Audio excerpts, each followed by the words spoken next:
आखिर क्यों भगवान परशुराम ने अपने ही माता का गला काट डाला? पौराणिक शास्त्रों के अनुसार एक बार महर्षि जमदग्नि की पत्नी माता रेणुका स्नान करने के लिए सरोवर में गई थी।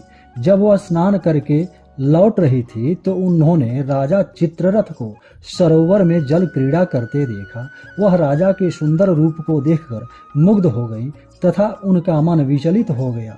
जब माता रेणुका घर पहुंची तो उन्हें देखकर महर्षि जमदग्नि अपने दिव्य योग शक्ति के द्वारा उनके मन के विकार को समझ गए।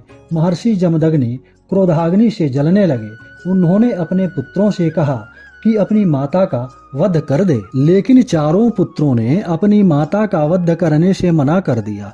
इससे महर्षि जमदग्नि का क्रोध और भी अधिक बढ़ गया। उन्होंने अपने सभी पुत्रों को बुद्धि विवेक से हीन होने का श्राप दे दिया। उसके बाद महर्षि जमदग्नि ने माता रेणुका का वध करने का आदेश परशुराम जी को दिया।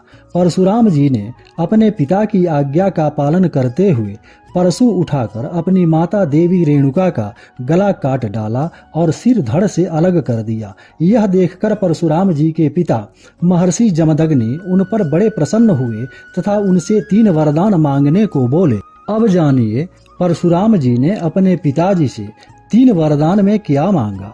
पहला वरदान यह मांगा कि उनकी माता फिर से जीवित हो जाएं। उनकी माता फिर से जीवित हो गई। दूसरा वरदान यह मांगा कि उनके भाई बुद्धि विवेक से परिपूर्ण हो जाएं। वैसा ही हुआ। और तीसरा वरदान चिरंजीवी होने और अजेय होने का मांगा। महर्षि पिता ने तीनों ही वरदान परशुराम जी को प्रसन्नता पूर्वक दे दिए। इस प्रकार परशुराम जी सदा के लिए चिरंजीवी, अजेय और अमर हो गए। भगवान परशुराम अष्ट चिरंजीवियों में अग्रगण्य हैं।